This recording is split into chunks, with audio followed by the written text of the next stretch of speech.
Hoy, amén. Como decía Abigail, ¿verdad? Esperábamos a alguien que no sé si llegó. No hay ningún predicador por acá, ¿verdad? Así que bueno, tenemos que hacer frente a esto, pero es un privilegio, como decimos. Siempre el compartir la palabra de Dios es un privilegio, y más cuando estamos en familia. Amén. ¿Cuántos se sienten en familia en este lugar? Claro que sí, estamos en familia, somos hermanos, comprados por la misma sangre, lavados por la misma sangre. Amén. Yo quisiera pedirles nuevamente, porque ya sé que Abigail lo hizo, que pueda acercarse un poquito más. Somos muy poquitos hoy, puedan venir acá. Capaz que algunos no quieren estar muy cerca de las estufas para después no salir al frío. Pero acérquese para que estemos un poquito más juntos, porque estamos en familia. Y como el viernes en el material que se compartía, ¿verdad? Estaba una copla del Martín Fierro que decía: los hermanos sean unidos, porque esta es la ley primera. Así que bueno, podamos unirnos un poquito más en esta noche también. Amén. Le damos gracias a Dios porque Él nos ha bendecido, nos ha sostenido hasta el día de hoy. Amén que sí. Nuestro Dios ha sido fiel con todos nosotros. Amén. Y como contaba Abigail, ayer estuvimos en Ismael Cortinas, pudimos compartir allí en algunos hogares, pudimos visitar a algunos hermanos, y realmente cuánta necesidad. Siempre decimos lo mismo, ¿no? Cuánta necesidad hay de que se predique la palabra a los perdidos, a los que no le conocen. Amén. Qué bueno que en este tiempo usted y yo podamos tomarnos de ese compromiso y tener esa responsabilidad de poder alcanzar a los pecadores, de poder alcanzar a los que no le conocen aún a nuestro Dios, y que podamos, a través de nuestro ejemplo y a través de nuestras palabras, poder llevarles esa palabra de aliento, esa palabra de ánimo, esa palabra que les llena allí, ¿verdad? Situaciones muy difíciles, situaciones y circunstancias muy complicadas en las familias que visitamos ayer. En Ismael Cortinas hay un hombre que perdió su pierna hace más de un año, todavía está luchando con eso, ahora tiene una prótesis y está allí como luchando y renegando muchas veces, ¿no?, con la situación, pero allí pudimos estar con él ayer y compartirle también de la palabra y decirle que bueno, que en Dios hay esperanza. Amén. Esta otra familia que decíamos de este muchacho de 15 años que se fue de su casa el otro día, hoy por hoy está en el INAU, amén, y su mamá tiene en esta semana todas las audiencias con el juez, con los abogados, todas esas cuestiones, ¿verdad? Que uno dice, bueno, ojalá a mí nunca me pase, pero existen, ocurren, amén, y están dentro del pueblo de Dios, están ocurriendo, ¿verdad? Dentro de nuestra gente, la gente a la que estamos nosotros allí guiando y llevándoles la palabra. Así que, como decía Abigail, oremos para que todas estas cosas puedan tomar un buen curso, ¿verdad? Y este joven pueda crecer y pueda transformarse en un hombre de bien, amén. Y esta familia pueda ver allí la situación cambiada, ¿verdad? Y bueno, pero hemos visto la mano de Dios en todas las cosas, hemos visto su mano moverse. Yo le invito para que usted pueda abrir su Biblia en el libro de Jueces. Vamos a recordar un poquito esta historia de Gedeón, que a mí me encanta, y que ayer cuando íbamos en el camino, estuve hojeando y mirando un poquito mientras Abigail manejaba. Yo iba leyendo un poquito la Biblia y recordando esta historia tan linda, ¿no? A mí me gusta porque la Biblia tiene historias de hombres como nosotros, ¿sí? Yo estaba dando clases en el MISPA este año y una hermana, en cierta medida, como que se sintió defraudada por la persona de David, por el rey David, ¿no? Decía, ¿cómo es posible que David hiciera tantas cosas malas? ¿Y cómo es posible que por momentos endureciera su corazón, que por momentos pecara de tal forma, ¿no? Y yo no me cansaba de decirle, David era uno igual a nosotros. Salomón fue uno igual a nosotros. Gedeón fue uno igual a nosotros. Y tantos otros. El único que no tuvo pecado fue nuestro Señor Jesucristo, ¿verdad? Estos hombres, como decía el propio profeta Elías, eran sujetos a pasiones, ¿verdad? Como las nuestras. Y eran tentados como lo somos nosotros, ¿verdad? Y eran probados por Dios como lo somos nosotros. Dios probaba su fe, Dios probaba allí su vida, ¿verdad? Y estos hombres, algunos pudieron salir aprobados de esa situación, ¿verdad? Pasaron por el fuego y allí salieron aprobados. Y qué bueno, porque vemos en David, por ejemplo, ese ejemplo precioso de un arrepentimiento genuino, ¿amén? Y así como el profeta le anunció que su reino no tendría fin, realmente en la figura de Jesucristo su reino fue eterno, amén. Y David es el rey más importante de Israel, y David se recuerda hoy y lo conoce hoy todo el mundo, ¿verdad? Por lo que hizo, por lo que fue. Fue un hombre que anduvo según el corazón de Dios, amén. Y allí en cada momento y en cada situación del pueblo de Israel, Dios levantaba hombres o mujeres imperfectos como nosotros, con tantos defectos, con tantas cosas, pero allí los levantaba y los usaba para manifestar su gloria, para mostrar su gloria y mostrar su poder. Amén. Vamos a leer el capítulo 6 del libro de Jueces. Yo le prometo que esto va a ser breve. Amén. No esperábamos hoy a un predicador, no me esperaban a mí. Amén. Y yo tampoco sabía que iba a estar en este lugar. Así que vamos a compartir de la palabra de Dios, porque la palabra de Dios es la que vivifica, la que nos edifica. Amén. No es el predicador el que lo hace, es la palabra la que hace su obra en nosotros. Amén. Y luego yo sé que nos vamos a ir bendecidos de este lugar. Amén. Libro de Jueces, capítulo 6, verso 1. Dice: los hijos de Israel hicieron lo malo ante los ojos de Jehová, y Jehová los entregó en manos de Madián por 7 años. Fíjese que en el libro de Jueces usted va a encontrar que una y otra vez el pueblo de Israel hacía lo malo ante los ojos de Dios. Y Dios levantaba a alguna persona, algún profeta o algún hombre para mostrar así su gloria. Eran salvos de alguna situación en particular. Y cuando pasaba la tormenta, cuando venía la calma, nuevamente ellos, obstinados ellos, hacían otra vez lo malo ante los ojos del Señor. Amén. Qué parecido a nuestra vida, por momentos, ¿no? Cuando estamos en aprietos, cuando estamos en situación difícil, vamos a las rodillas, oramos a Dios, clamamos, y cuando Dios hace el milagro, hace la obra, parece como que nos olvidamos de Dios. Amén. Si me congrego o no me congrego, no importa. Si trabajo para la obra o no trabajo, no importa. ¿Hasta cuándo? Hasta que nuevamente el Señor me aprieta el zapato, y allí otra vez vuelvo a las rodillas, y otra vez vuelvo a ponerme en órbita, como decía mi madre siempre, ¿no? Ponete en órbita. Y empezamos nuevamente a caminar por el caminito derecho. En este momento estábamos en esa situación, el pueblo de Israel haciendo lo malo ante los ojos del Señor, y Dios entregándolo allí a uno de los tantos enemigos que tuvo el pueblo en ese tiempo. En este caso era Madián. Le tocó a Madián ser el opresor, le tocó a Madián ser el que tuviera allí en esclavitud al pueblo de Israel. Dice el verso 2: y la mano de Madián prevaleció contra Israel, y los hijos de Israel, por causa de los madianitas, se hicieron cuevas en los montes y cavernas y lugares fortificados. Pues sucedía que cuando Israel había sembrado, subían los madianitas y amalecitas y los hijos del oriente, contra ellos subían y los atacaban. Y acampando contra ellos destruían los frutos de la tierra hasta llegar a Gaza, y no dejaban que comer en Israel ni ovejas, ni bueyes, ni asnos, porque subían ellos y sus ganados, y venían con sus tiendas en grande multitud como langostas. Ellos y sus camellos eran innumerables, así venían a la tierra para devastarla. Fíjese en qué situación se encontraba el pueblo de Israel, ¿verdad? Sembrando allí lo que podían para comer, para su sustento, y esta gente de Madián y aún otros pueblos venían y arrasaban con todo. Y se enriquecían, por supuesto, comían bien, robaban lo que los de Israel cosechaban, ¿verdad?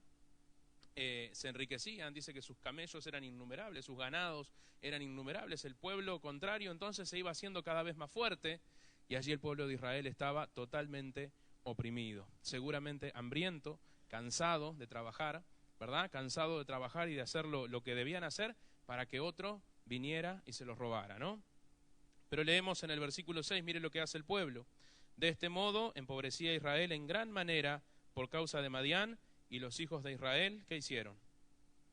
Clamaron a Jehová. No tuvieron otra, ¿verdad? No tuvieron otra que clamar a Jehová.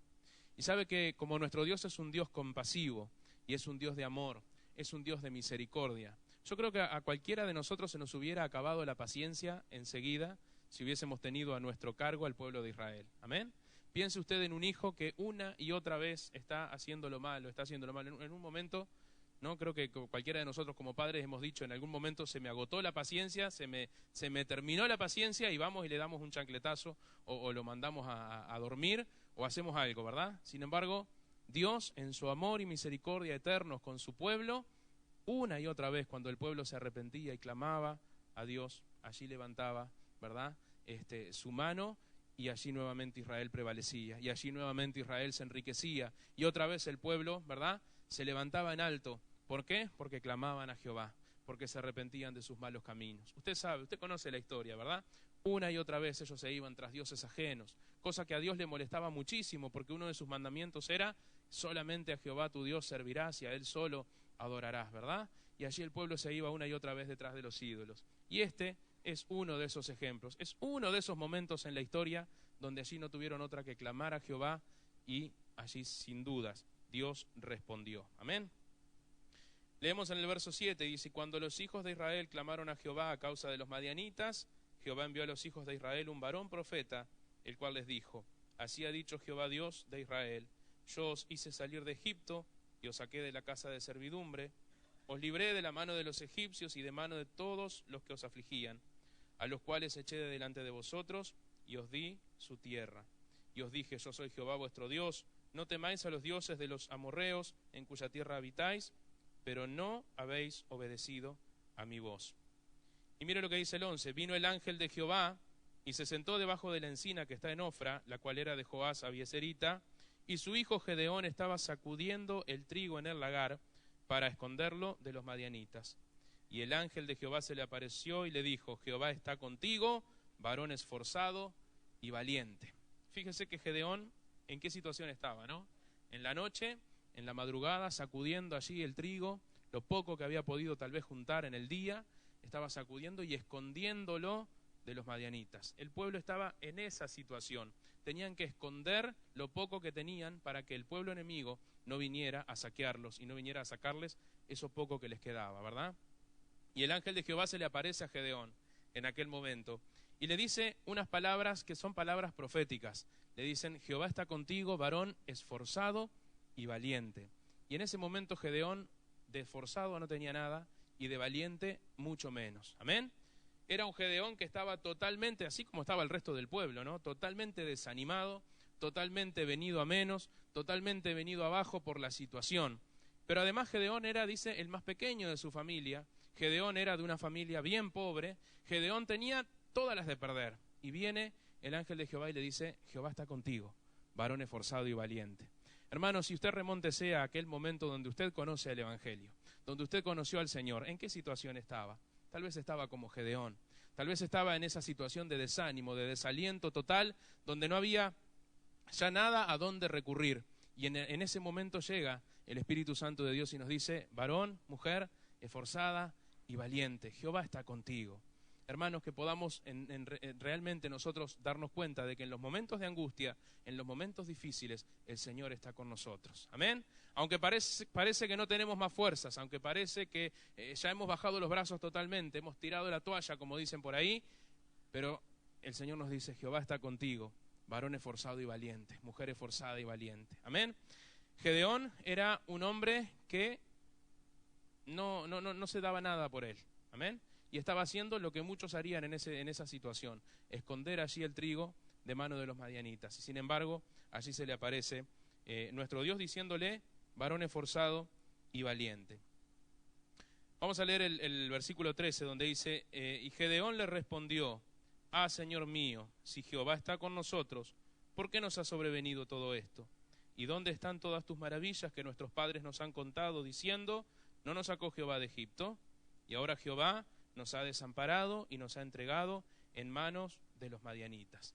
Siempre viene el reproche, ¿verdad? Nunca estamos conformes. Allí Gedeón le dice, ¿cómo es esto? Si Jehová está con nosotros, ¿por qué nos ha pasado todo esto? ¿Por qué ha sobrevenido todo este mal sobre nosotros? ¿No? Y le trae a memoria, ¿no?, las cosas del pasado. Nuestros padres nos han contado que estabas con nosotros, que nos sacaste de la tierra de Egipto, ¿no? Y que nos trajiste de la esclavitud a la libertad, de la oscuridad, de las tinieblas, a la luz admirable, ¿no? Allí Gedeón empieza a recordarle a Dios como si Dios no lo supiera, ¿no? ¿Cómo nos ha sobrevenido todo este mal? Y por momentos tal vez no dándose cuenta que todo este mal que estaban pasando era por su propia negligencia, por su propia obstinación, por su propio pecado, por el propio adorar a otros dioses y no seguir las instrucciones que Dios bien claramente había dejado en su ley, ¿verdad? Había un abandono de Dios hacia Israel, pero previamente había un alejamiento, un abandono del pueblo de Israel hacia su Dios. Había un alejamiento del pueblo de Israel hacia el servir a Dios, hacia el conocer a Dios, hacia el seguir los pasos que Dios había mandado, ¿verdad? Y en ese alejamiento, aparentemente, Dios había quitado su mano, Dios les había abandonado. Amén. Y bueno, Gedeón venía con estos reproches, ¿no? Con este cuestionamiento, porque no entendía de qué manera él estaba, digamos, allí, no entendía cómo Dios ¿por qué había venido todo esto sobre ellos? Y Dios le decía, Jehová está contigo, varón esforzado y valiente. Sin embargo, en lo cotidiano parecía que Dios no estaba para nada con ellos. Amén.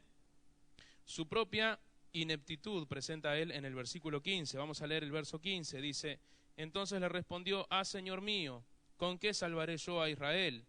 He aquí que mi familia es pobre en Manasés, y yo el menor en la casa de mi padre. Cuando el ángel de Jehová le dice, a través de ti voy a salvar a este pueblo, él no creyó para nada. No creyó y dijo, ¿cómo puedo ser yo el instrumento para que tú salves a Israel de esta situación? Y allí le puso las excusas, diciendo, yo soy el más chico, de una familia muy pobre. O sea que conmigo prácticamente le dijo, no cuentes, no puede ser que yo salve a Israel o que tú salves a Israel a través de mí, ¿verdad? Y a veces nos sentimos de esa forma, nos sentimos inútiles, nos sentimos que no somos capaces. Sin embargo, Dios nos dice, varón esforzado y valiente, mujer esforzada y valiente. Hermanos, hay otro ejemplo. Jeremías, cuando fue llamado a predicarle allí al pueblo de Israel, que también estaba en desobediencia, Jeremías lo primero que dijo fue, pero no, yo soy un niño, no sé hablar. ¿Cómo voy a ser profeta yo si no sé cómo dirigirme al pueblo? Y sin embargo allí fue un profeta sumamente usado por Dios en aquel entonces, ¿verdad? Nosotros somos muy de poner excusas, somos muy de ponernos a la defensiva, somos muy de decir, no, yo no puedo, esto no es para mí. Amén, cuando en realidad el Señor nos ha llamado a nosotros, cuando en realidad Dios ha puesto en nosotros y nosotros estamos llenos y podemos empezar a dar. Podemos, como ese dispensador, ¿verdad? Podemos dar al necesitado, podemos ser herramientas en las manos del Señor. Gedeón puso enseguida esas excusas, enseguida se puso esa distancia, ¿verdad? Como diciendo, no, conmigo no cuentes, a mí no me uses porque yo soy el más chiquito y además mi familia es muy pobre. Se le asegura el éxito, dice, y que la presencia divina estaría con él. Se le da una señal sobrenatural. Amén. Dios había elegido a este hombre, por algo lo había elegido. Seguramente había algo en su corazón que Dios había visto y había dicho, a través de este hombre yo voy a salvar al pueblo. A través de esta persona yo voy a salvar a mi pueblo de las manos de Madián.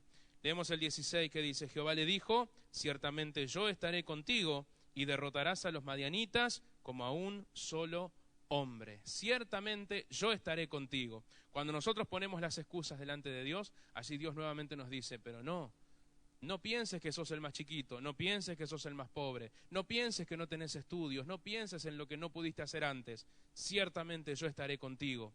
Y le dijo, derrotarás a los madianitas como a un solo hombre. O sea, esto que parece tan grave, en realidad lo vas a derrotar fácilmente, lo vas a lograr fácilmente.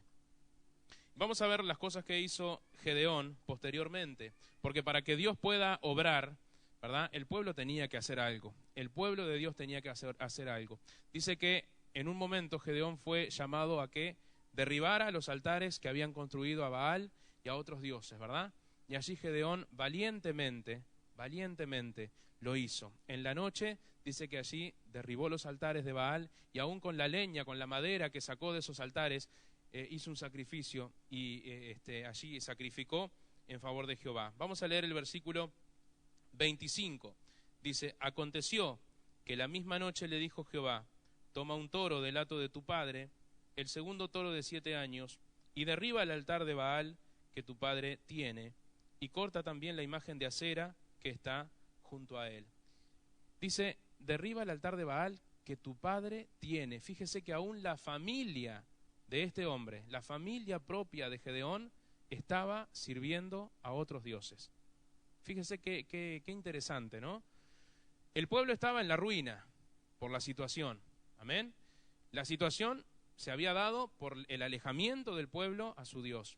Y en la propia familia, en la propia casa de Gedeón estaba ocurriendo esto. Había altares a Baal. Y así Dios le dice esto tan importante, ¿no? Derriba los altares y toma un toro de los toros que tiene tu padre. Y me imagino que si estaban en pobreza, debían ser pocos el ganado con el que disponían, ¿verdad? Debía ser poca la riqueza que tenían, ¿no? Y de todos modos allí Gedeón valientemente hizo este mandato que Dios le había dado y pudo allí realmente edificar ese altar y nuevamente adorar a Jehová. Mire lo que dice el 26, y edifica altar a Jehová tu Dios en la cumbre de este peñasco, en lugar conveniente, y tomando el segundo toro, sacrifícalo en holocausto con la madera de la imagen de acera que habrás cortado. Allí el mandato era que con el propio ídolo, ¿verdad?, con la madera de aquellas imágenes y de aquellos altares que habían hecho para otros dioses, eso lo pudieran usar como combustible para allí hacer el sacrificio a Jehová, ¿verdad? Y seguramente Gedeón por momentos tuvo miedo, ¿verdad? Miedo de lo que podían hacerle su propia familia, su propio padre y aún los vecinos, la gente de alrededor. Ellos rendían culto a Baal, ellos estaban convencidos de que Baal era el camino seguro, el camino correcto, ¿verdad? Y allí Gedeón valientemente lo hizo de esa forma. Vamos a leer los versículos 29 en adelante. Dice, verso 29, y se dijeron unos a otros, ¿quién ha hecho esto? Una vez que vieron lo que Gedeón había hecho, ¿verdad? Una vez que vieron cómo los altares a los otros dioses habían sido derribados y habían sacrificado a Jehová, se dijeron unos a otros, ¿quién ha hecho esto? Y buscando e inquiriendo les dijeron, Gedeón, hijo de Joás, lo ha hecho. Entonces los hombres de la ciudad dijeron a Joás, saca a tu hijo para que muera, porque ha derribado el altar de Baal y ha cortado la imagen de acera que estaba junto a él. Y Joás respondió a todos los que estaban junto a él, ¿contenderéis vosotros por Baal? ¿Defenderéis su causa? Cualquiera que contienda por él, que muera esta mañana. Si es un Dios, contienda por sí mismo con el que derribó su altar. Y acá tenemos un acto de inteligencia, de cordura de este hombre, el padre de Gedeón, ¿verdad? Cuando le dijeron, bueno, si fue Gedeón el que hizo esto, sacalo a la calle y lo vamos a matar acá mismo, porque esto no debió haberlo hecho. Pero allí su padre le dijo, a ver, esperen un poquito. Si Baal es Dios, que se defienda. Si Baal, aquel que estábamos adorando hasta ahora, es realmente un Dios, que sea él el que contienda con mi hijo Gedeón. Gedeón tuvo, por decirlo de alguna manera, el tupé de hacer frente a Baal. Entonces que Baal haga lo suyo, que Baal contienda con él. Fue una decisión sabia la de Joás, el padre de Gedeón. Fíjese que un hombre que estaba, podríamos decir, perdido, adorando a otros dioses, en ese momento tuvo esa claridad de decir, si Baal es Dios, que haga entonces lo suyo, y que sea él el que se defienda contra Gedeón, contra el que fue en ese momento su atacante, ¿verdad? Después recuerden ustedes que Gedeón puso allí algunas señales, porque Gedeón seguía como que un poquito incrédulo, y le pidió al Señor, bueno, si realmente estás conmigo, ¿verdad? Que pueda mojarse toda la tierra y el vellón de lana que yo pongo ahí no se moje. Y así se levantó a la mañana siguiente y vio que esa señal había sido cumplida. Y no conforme con eso pidió otra señal y dijo, bueno, ahora que se moje solo el vellón y el resto de la tierra permanezca seca. Y allí se levantó al otro día y Dios había respondido. Una y otra vez Dios le mostró que estaba con él. Una y otra vez Dios le mostró que podía hacerlo. Amén. Y usted sabe que cuando fue a armar el ejército para pelear contra los madianitas, dice que unos pocos nada más se acercaron para formar ese ejército. ¿Sí? Dice que de 30.000 hubo unos cuantos que se volvieron para atrás, que dijeron, no, yo no estoy capacitado, no estoy dispuesto. Amén. Y cuántas veces, ¿verdad? Para cualquier actividad, ¿no? Que se hace en la iglesia, muchos por ahí levantan la mano, pero después en realidad no se acercan, no lo hacen, no vienen, no están presentes, ¿no? Dice que de aquellos 30.000 quedaron solo 10.000. Y aún, como Dios veía que en el corazón de esos 10.000 no eran todos de corazón íntegro, hizo que aún quedara menos pueblo todavía para pelear, para guerrear contra los enemigos. Usted se acuerda que allí en el río, de la manera que bebieran el agua, allí fueron seleccionados unos pocos, solamente 300. Con 300 hombres, allí Gedeón pudo librar una batalla sobrenatural y los madianitas fueron derribados todos como un solo hombre. Exactamente como Dios le había prometido a este hombre que lo haría. Exactamente como Jehová le había dicho, varón esforzado y valiente, Jehová está contigo. Ciertamente a los madianitas derrotarás como a un solo hombre, porque yo estaré contigo. Así lo hizo. ¿Sabe usted que el pueblo ni siquiera tuvo que pelear usando armas? Ni siquiera tuvieron que levantar una espada en contra del enemigo. Porque allí dice que se armó un tumulto bárbaro en la noche, mientras dormía el ejército enemigo. Allí dice que ellos hicieron sonar el cuerno, hicieron allí ruido con las tinajas, unas tinajas vacías, y en medio de ese estruendo el ejército enemigo se confundió y se mataron unos a otros. Amén. Y lo hicieron solo 300 hombres, sin utilizar una sola arma de guerra. Amén. El Señor hace cosas sobrenaturales. Dios hace cosas sobrenaturales. ¿Qué quiero que veamos con todo esto? Que así como Gedeón podemos ser cualquiera de nosotros. Tal vez incultos, tal vez sin estudios, tal vez sin mucha habilidad para muchas cosas, pero Dios hoy te dice, eres esforzado y valiente, y yo estaré contigo a pesar de las circunstancias. Eres esforzado y valiente, tienes un corazón conforme al corazón de Dios. Aunque tu familia es pobre, aunque sos el más pequeño en la casa de tu padre, yo quiero usarte, yo quiero poner en práctica eso que he puesto en ti. Dios te dice en esta noche, eres esforzado y eres valiente, y yo estaré contigo. Él ha prometido estar con nosotros. Jesús, cuando asciende allí al cielo, después de estar unos días con sus discípulos, les dice, yo estaré con vosotros hasta el fin del mundo. Yo estaré con vosotros hasta el fin del mundo. Amén. Mis hermanos, que podamos realmente meditar en este personaje, Gedeón, y en tantos otros, y podamos entender que Dios está con nosotros. No importa cuál sea la situación, no importa cómo sea la situación en nuestra casa, en nuestra familia, Dios ha prometido usarnos. Amén. Quiero despedirme con el Salmo 139 que Abigail compartía ayer en Ismael Cortinas, porque ahí habla también de cómo Dios nos escogió desde el principio, desde antes que nadie supiera nada de nosotros. Amén. Dios ya nos conocía, Él nos había llamado, nos había formado. Amén. Salmo 139, muy conocido este salmo, pero precioso para que podamos recordarlo y podamos meditar en él un poquito más. Dice, oh Jehová, tú me has examinado y conocido, tú has conocido mi sentarme y mi levantarme. Has entendido desde lejos mis pensamientos, has escudriñado mi andar y mi reposo, y todos mis caminos te son conocidos, pues aún no está la palabra en mi lengua, y aquí, oh Jehová, tú la sabes toda. Detrás y delante me rodeaste, y sobre mí pusiste tu mano. Tal conocimiento es demasiado maravilloso para mí. Alto es, no lo puedo comprender. ¿A dónde me iré de tu espíritu? ¿Y a dónde huiré de tu presencia? Si subiere a los cielos, allí estás tú. Y si en el Seol hiciere mi estrado, allí tú estás. Si tomare las alas del alba y habitare en el extremo del mar, aún allí me guiará tu mano y me asirá tu diestra. Si dijere ciertamente las tinieblas me encubrirán, aún la noche resplandecerá alrededor de mí. Aún las tinieblas no encubren de ti, y la noche resplandece como el día, lo mismo te son las tinieblas que la luz. Porque tú formaste mis entrañas, tú me hiciste en el vientre de mi madre. Te alabaré porque formidables, maravillosas son tus obras. Estoy maravillado, y mi alma lo sabe muy bien. No fue encubierto de ti mi cuerpo, bien que en oculto fui formado, y entretejido en lo más profundo de la tierra. Mi embrión vieron tus ojos, y en tu libro estaban escritas todas aquellas cosas que fueron luego formadas, sin faltar una de ellas. Amén. Hermanos, hoy que nosotros como ciudadanos decidíamos algo tan importante, ¿verdad? Fíjese lo que dice acá, mi embrión vieron tus ojos. Entretejido en las entrañas de mi madre fui yo. Amén. Dios es el autor y consumador de la vida. En Él tenemos esperanza, en Él tenemos vida abundante. Nosotros nada tenemos que ver con la vida. La maravilla, el milagro de la vida, como dicen algunos, ¿verdad? Tiene que ver con nuestro Dios. Solo Dios puede dar, solo Dios puede quitar. Amén. Entretejido, dice, en las entrañas. Antes de que nacieses, le dijo el Señor a Jeremías, antes de que fueses concebido, yo te conocí, te puse nombre, te di por profeta a las naciones, le decía. Amén.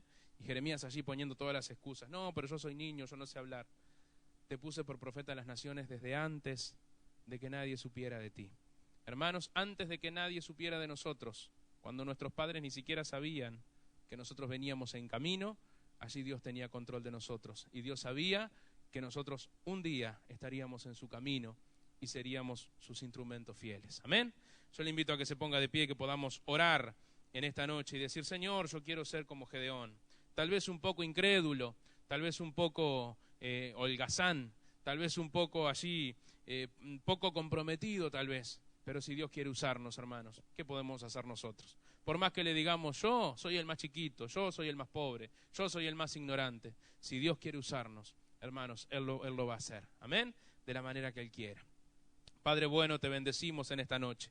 Te adoramos, Señor, te damos la gloria, la honra y la alabanza a ti, Dios mío, porque solo tú eres digno de recibirla, Señor. Padre bueno, hemos compartido tu palabra, hemos meditado en ella, Señor. Hemos escuchado, Dios mío, las cosas grandes que hiciste con otras personas, con otros hombres y mujeres en aquel tiempo, Señor. Y cómo manifestaste tu gloria, Señor, a través de ese mover de tu mano en estos hombres y mujeres que eran como nosotros. Señor amado, en esta noche renovamos ese pacto contigo, Dios mío. Señor, nos ponemos en tus manos una vez más porque entendemos que tú nos formaste en el vientre de nuestra madre. Entendemos, Señor, que tú has obrado en nosotros desde el primer momento, Señor amado, y nos has traído hasta aquí con un propósito, Señor. No es casualidad que estemos aquí, no es, Señor amado, por una mera diversión que estamos en este lugar, es porque tú nos has llamado, tú nos has conocido, tú nos has nombrado, tú has trabajado en nosotros, Dios mío, y nos has traído hasta este momento y hasta este lugar, Señor. Gracias, Dios mío, porque para este tiempo nacimos, porque para este tiempo es que estamos aquí, Señor, y tú has de hacer cosas grandes con nosotros, tus hijos, Señor. Nos ponemos en tus manos una vez más, Señor amado, y declaramos, Señor, que en este tiempo hemos de ser esas herramientas útiles en tus manos, esos vasos, Dios mío, usados por ti, Señor, y aun si fuese necesario como el alfarero rompernos y hacernos de nuevo, Señor, estamos dispuestos, Dios mío, porque queremos ser parte de tu obra, porque queremos comprometernos contigo, Señor amado. Padre bueno, en el nombre de Jesús, rogamos que cada uno de nosotros pueda en esta noche, Señor, meditar nuevamente, Señor, y ponernos en tus manos otra vez y decir, Señor, heme aquí, envíame a mí. Yo quiero trabajar para tu obra, yo quiero trabajar porque la mies es mucha y los obreros son pocos, Señor. Padre de la gloria, pedimos por cada hermano y hermana que está en este lugar, Señor, para que su regreso a su hogar pueda ser en bendición y para que aquellos que están en su casa puedan ser bendecidos también a través de sus vidas, Señor. En el nombre de Jesús, pedimos por la vida del pastor Darío en esta hora, Señor, para que tu mano poderosa sea tomando control y dominio de su ser en esta hora, Dios mío, para que sigas obrando en su salud, Dios amado, para que sigas bendiciendo, Señor, su vida en el nombre de Jesús y a su familia, Padre bueno, sigas haciendo maravillas, Dios mío, maravillándote tú, Señor, en la vida de tu siervo, Padre bueno, en el nombre de Jesús, manifiesta tu gloria y tu poder en todas las cosas, Señor amado, ponemos las diferentes actividades, todas las cosas de esta semana, Señor, que están por delante, las ponemos delante de ti, para que tú obres, Señor amado, conforme a tus propósitos. En el nombre de Jesús te lo pedimos, Señor, y te damos gracias, Jesús. Amén y amén. Gracias, Jesús. Amén. Que Dios le bendiga, mi hermano, ricamente en esta noche. Amén.